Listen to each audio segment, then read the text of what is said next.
have a date with the angel. Starring Betty White. Bill Williams as Gus Angel. Presented by Plymouth, star of the Forward Look, and the Plymouth Dealers of America. The time, 10 months after Vicki and Gus Angel were married. The plot, the telephone's a wonderful invention. The characters, 4 wrong numbers. Boy, Dad, you really ought to read this book. It'll give you some good ideas on how to run the store. Yeah.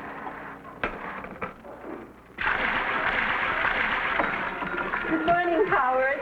Billy. Hello, Miss Spear. Oh, getting ready for the weekend, people, I see. Yeah, there should be a few up this afternoon and tomorrow. Certainly is a nice day. Lovely. The most fabulously unsanitary way of merchandising. The city people like the village quaint, and there's nothing quainter than selling pickles out of a barrel and putting money in my quaint little cash register. Oh, Dad, that idea about city people just completely flips me. Well, if they think of us as hillbillies, why, they've got to take the consequences. Your father's right, Billy. I keep telling Mark Jr., you may be a big letter man and an honor student up here, but to the people from Los Angeles, you're just another hillbilly. Ooh, if I hear that word hillbilly again, I'm just going to... Oh, by the way, Mark tells me he's taking you to the dance Saturday night. Yes, ma'am. Oh, that's good.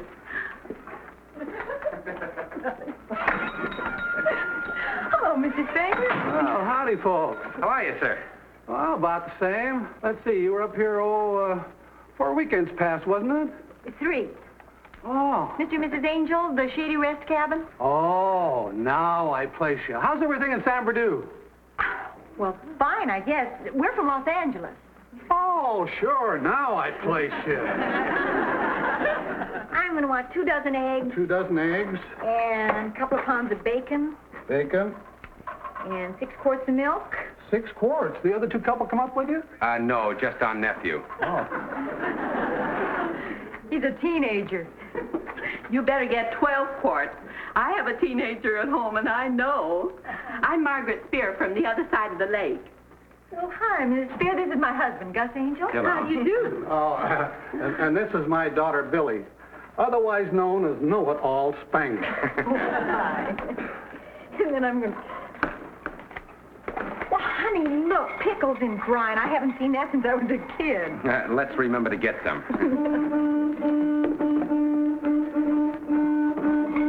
Wheeler! Cut it out, huh?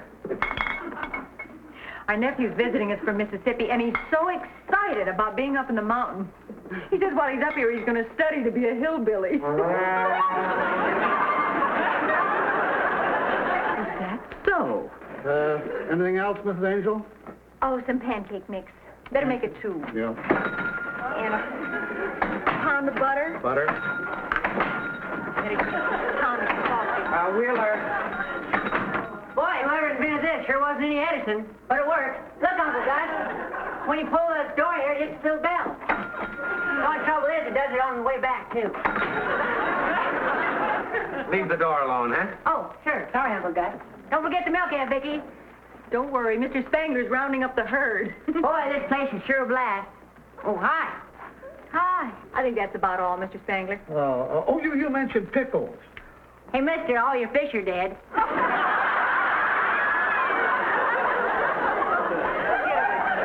on, scoop. I'll take them in the jar, please. Yeah. Okay. Boy, did you ever see so much junk? This is like a real hillbilly store. You know what this is, Aunt Vicki? A butter churn. And look at that fat old Rex standing over there. What's the matter? Well, I meant the pot-bellied stove, not that fat. Not that lady. Never mind. Just never mind, Wheeler. Would you put that on the charge, please, Mr. Spangler? Yes, of course. I'm sure he didn't mean that you, well, you know how thoughtless teenagers are. A lot depends on their upbringing, Mr. Angel. Howard, here's my list. Will you please send them over in the morning? Yes, ma'am.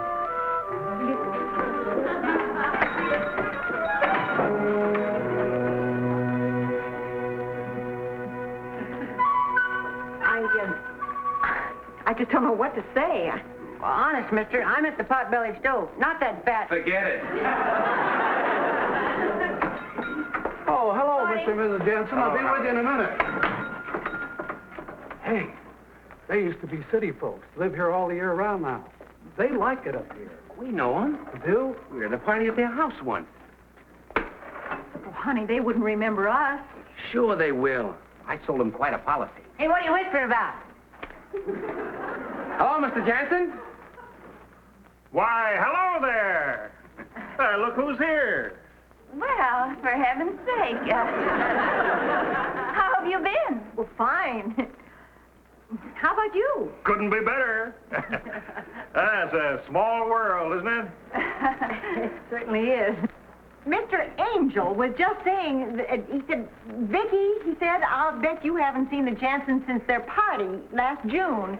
And I said, that's right. And I'll bet you haven't seen Mr. Jansen since you sold him that insurance policy. Gus? And I'll bet I've told Paul 1,000 times we must have Gus and Vicki Angel up to the lodge. Haven't I, Paul? Practically every day, Catherine.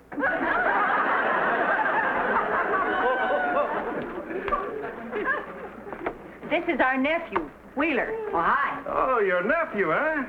How old are you, Wheeler? Well, I'm 16, sir. Oh, how nice. Are you going to the welcome dance tomorrow night, Wheeler? We haven't even heard about the dance. Wheeler hasn't even seen our cabin as yet. Put 3 tickets in with their groceries, Mr. Spangler. Oh, you simply must come. Well, that's very nice of you. We'd love to. I mean, you want to give your Uncle Gus a hand. We gotta That's get- very sweet. Well, That's it's nice. very nice to see you. Bye. Bye. By the way, where are you staying? Oh, we're at 17 Ponderosa Road. Fine. See ya. Yeah. Again for the ticket. Bye. Bye, Spangler. Bye. Oh, how are you? How are you?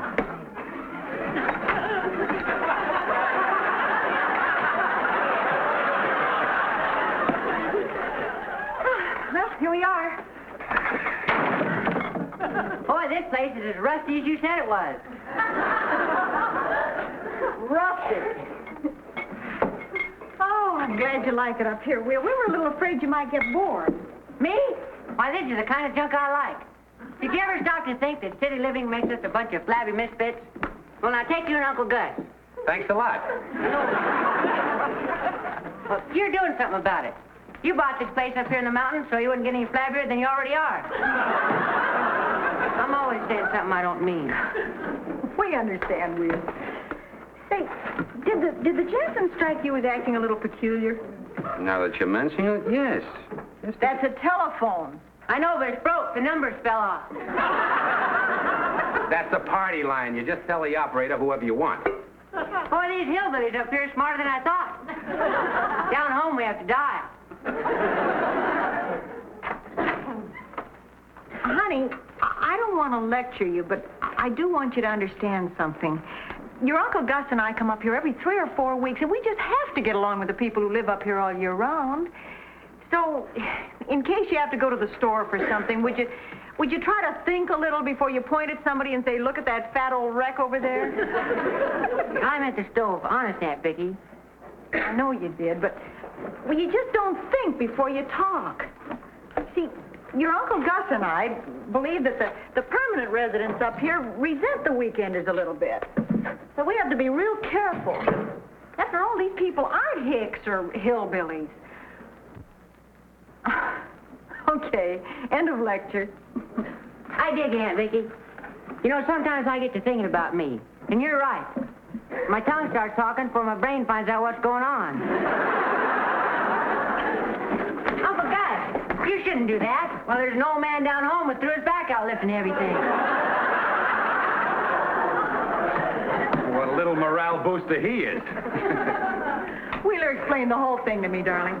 His tongue just has a head start on his brain. And Vicki, your refrigerator ain't making any ice cubes. It's a new invention, Will. It's called an ice box. You put ice in it and it keeps things cold.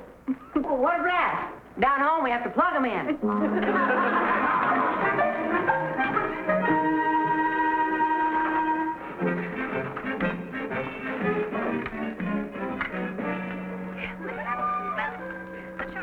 The transistors must be busted or something, Uncle Gus.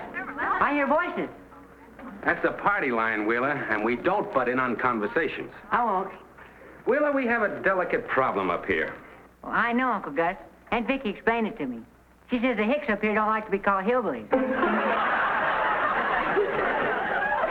And the next time I see two fat old wrecks standing side by side, I should make sure the one I point to is a stove. That's not quite it, but you get the idea. Maybe I ought to apologize to that lady, Uncle Gus. I could tell her that I was pointing at the stove, but she took up so much room. No, that... Why not something smooth, like, Say something, Mrs. Spears, so I'll know which one of you to put the coal in.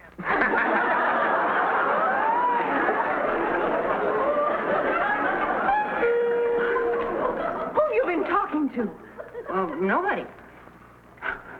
Thank goodness. Hello? Hello? Hello? Hello? Hello?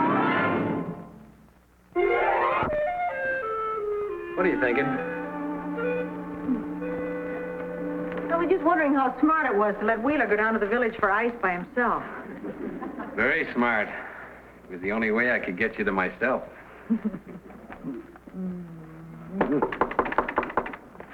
Probably the juvenile authorities. Hello. How are you? Hi, honey. Oh, what a lovely place you have. Huh? Yes. Why, we just dropped by to see if you'd like to help us decorate the canoe club tomorrow afternoon for the dance. It's sort of a social privilege up here.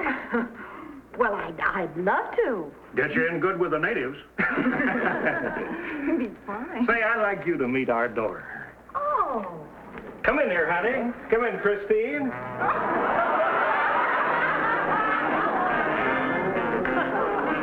Nobody's going to bite you, Christine. This is Mr. and Mrs. Angel. Straighten up, dear.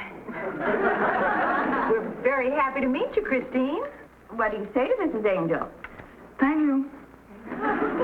Too bad Wheeler isn't here. He went down to the village. Wheeler's their nephew, dear. Won't you all sit down, for goodness sake? Oh, no, I'm sorry, but we really can't stay. Well, are we going to see you at the dance, too, Christine? Well, she doesn't want to go because she doesn't have a date. Why doesn't Wheeler take Christine? Why, fine, sure. I don't know what his plans are. What plans? Wheeler doesn't know anybody up here. He'll be happy to take Christine. No. Oh, that just sounds wonderful. Now, I'll check with you later to find out the details. And, we really must go now. Straighten up, dear. What do you say to the Angels? Nice to have met you. Nice meeting you, too, Christine. Thanks so much for coming. We'll see you tomorrow, then. All right. Nice to see you. Tomorrow afternoon.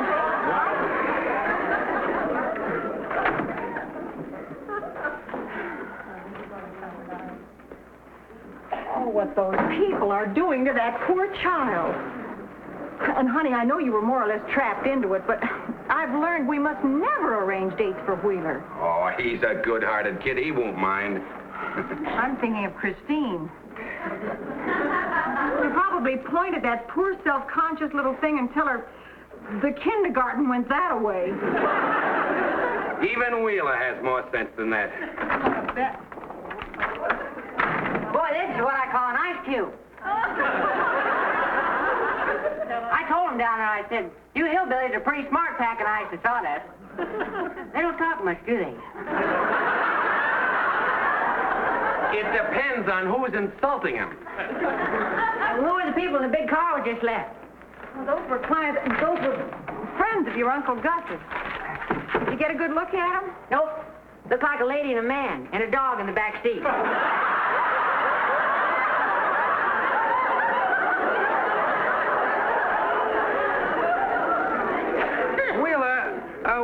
wondering if you'd do us a favor. Sure, Uncle Gus. Hey, guess what? What? I'm taking Billy Spangler to the dance.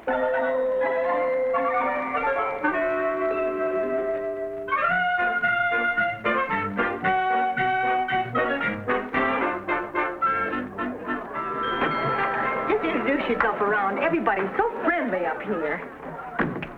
Hi. Hello there.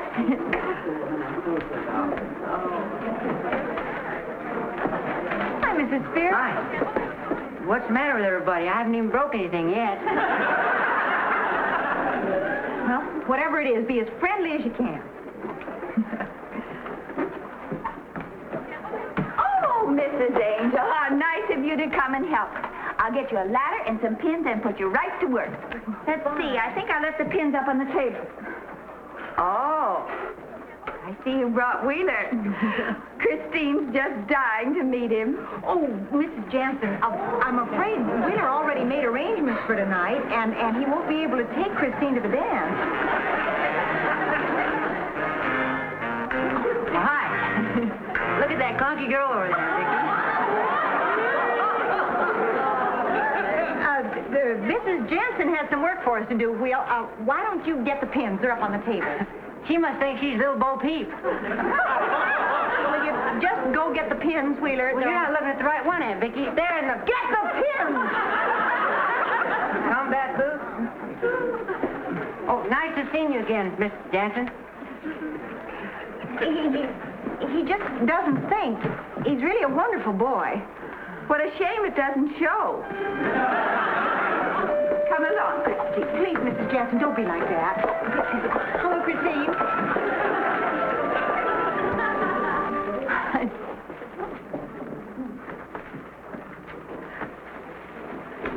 Is there something I could do to help, Mrs. Spear? No, thank you. Oh, on second thought, perhaps you'd like to do something about making it a little warmer in here. I'll keep talking so you'll know which stove to put the coal in.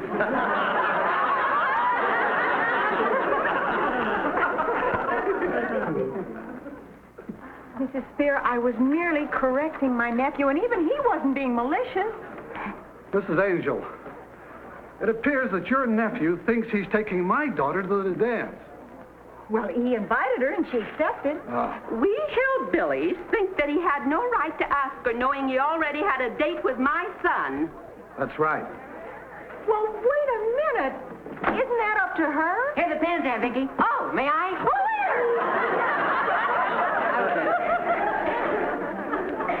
Wheeler, I understand Billy already had a date with another boy. Yeah, but her and me and him don't care. But her pa acted kind of jerky about it. I think he's insecure. Go get some more pins. Oh, excuse me, sir. I thought you... Oh, boy. Mrs. Spear, I can explain this whole thing that you... Mrs. Spear, I can explain this whole thing that you're talking about. You see, what happened, Wheeler had never...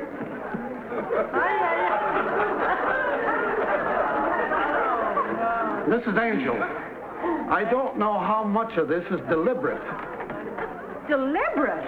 You and your family seem to be going out of your way to make things uncomfortable for the people up here.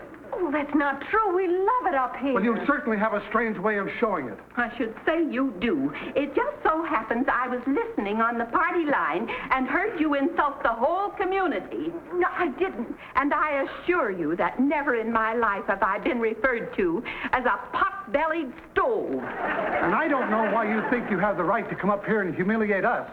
We live in the mountains, but we're not hillbillies. And furthermore, your nephew is extremely rude. And when youngsters are rude, they've learned it from their elders. It rubs off. And speaking for the whole village, if you don't like us, you can very well take your family and leave. Excuse me. It's quite Excuse me, obvious Aunt that Vicki. you... Well, I know it ain't polite to talk to grown-ups like I'm going to, but you ain't being polite to Aunt Vicki either. Her and Uncle Gus have been trying to tell me that you folks ain't hillbillies and that I should be careful what I say because it ain't polite to hurt nice people's feelings. And I thought my Aunt Vicki was right about you folks until now. But nice folks don't hurt people. And there's two sides to every story. Well, anyway, bawl me out if you want to. But don't talk mean to Aunt Vicki, because I think she's a real lady. Thank you, Wheeler. Now let's get out of here.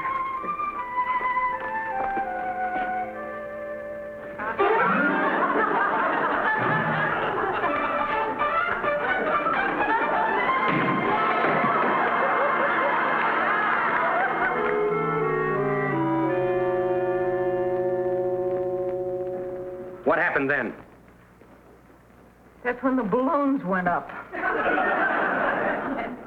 And then I said a bunch of silly junk and we left. Silly junk. Gus, he was well, he gave him quite a blast. Yeah, I'm sorry, Uncle Gus. What a ridiculous mess this is. He said he was sorry, Gus. Listen, we're going to that dance. We are. You're darn right we are. No one's going to make my family hole up like squirrels in a tree. Gee, Uncle Gus, you're a real crash. We're going to that party and we're going to have a good time. Right, Wheeler? Right. Right there, Vicki? Right. I'll go change. I want to hear one of them say just one word out of line, that's all. Good evening. Ladies and gentlemen, I know it's early, but we might as well get started. He's insecure. As you all know, this is our welcome dance. So, you all year-rounders, pick the partner you'd like to welcome to the village. That's out. Welcome to the village, Mr. Angel.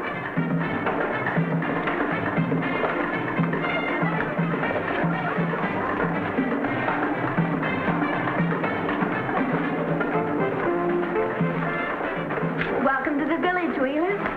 Come on, let's blast off. No, thanks. I can't. Here comes your father. Mrs. Angel? Mr. Spangler, I'm sorry about what I said. Oh, don't just stand there, boy. Go on and blast off.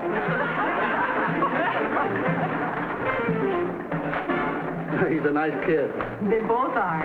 You know, that speech he made this afternoon wasn't a Gettysburg Address, but it sure made us stop and think. Welcome to the village.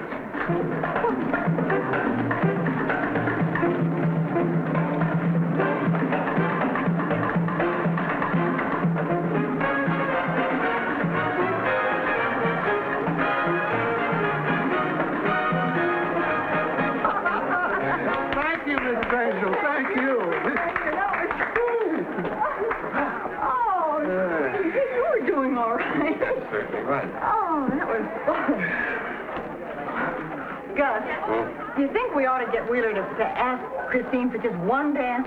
No, sweetheart, that's exactly what Jansen expects us to do. Client or no client, Wheeler dances with anybody he wants to. Boy, is this ball? I want to get some punch. Gus. You know, Wheeler is right. She does dress like a little Bo Peep. Honey, we better get over there. Boy, what a clunky thing to say. That thing couldn't possibly hold more than 2 gallons. It can, too, because the opaqueness of the cut glass, it makes all kinds of optical illusions. Well, maybe. What's your name? Chris? Mine's Wheeler. How come you wear those clunky clothes? What's wrong with them? Well, you look like Little Miss Muffet, and that's as tough if I ever saw one. Like we say down home, you can't tell a flamingo's got good looks until he comes out of the swamp. Do I have good looks? Well, sure. When your daddy's shirt and some blue jeans, you'd be a blast. Still say that thing don't hold more than 2 gallons. Sure it does.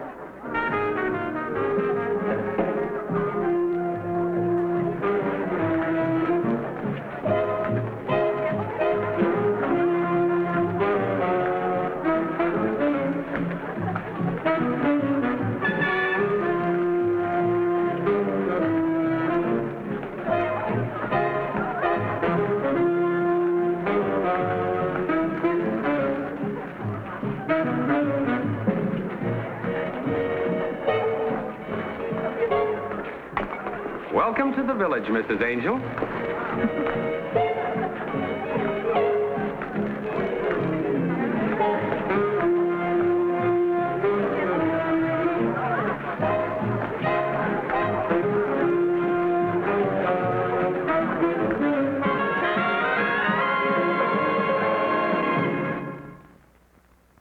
just want to remind you there are only a few weeks left in Plymouth's Big Money Ahead contest.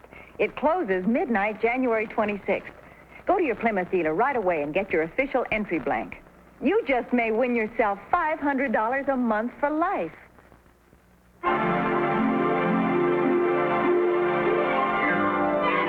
Got a date with an angel, gonna meet her at 7.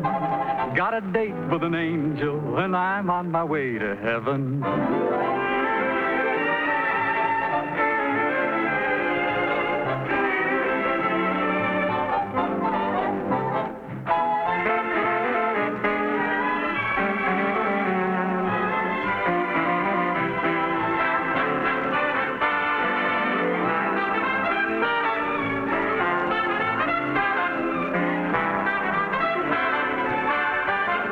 Ladies and gentlemen, your Plymouth dealer invites you to watch the Lawrence Welk program Top Tunes, and you tell it on this same network. Tom Kennedy speaking. Good night, everybody.